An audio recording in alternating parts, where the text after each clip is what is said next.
Chebukati's personal assistant, Dickson Kwanusu, albeit not gazetted, was in the IEBC system and purportedly verified over 1,000 Forms 34A, something that Chebukati's counsel confirmed.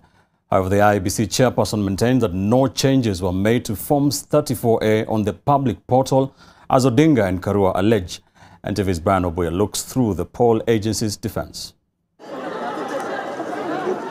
Raila Odinga and the Azimio team forged the Forms 34A, according to IEBC and Wafula Chebukati's lawyers. The advocates were reacting to allegations that original Forms 34A and those on the IEBC's portal are different.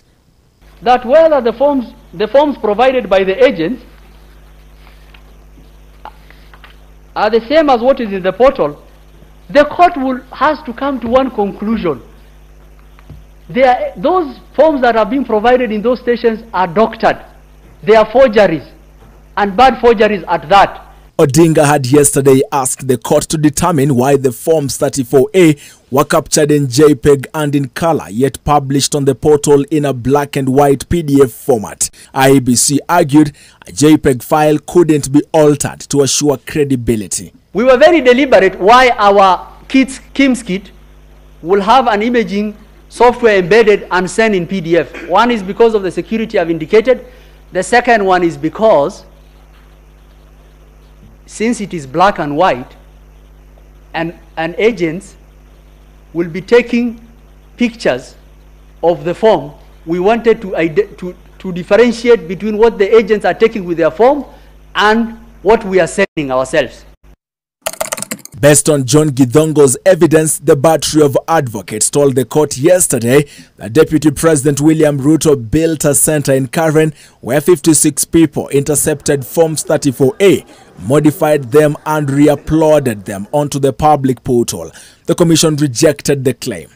There is no one who can upload the Form 34A. Form 34A are only transmitted from the KIMS by the PO.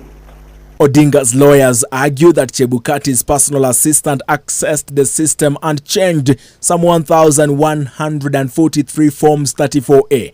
IEBC and Chebukati admitted that Dickson Kwanusu was indeed in the IEBC system, but he wasn't the only one.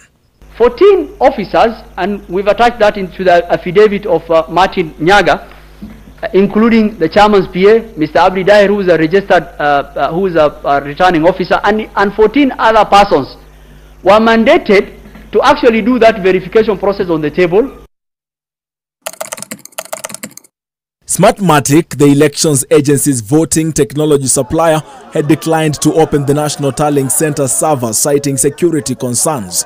In a letter, the company argues allowing full access to Form 34C servers would violate its intellectual property rights. The letter reading in part that we would like to clarify that such images contain software owned and copyrighted by Smartmatic and is thus IP protected.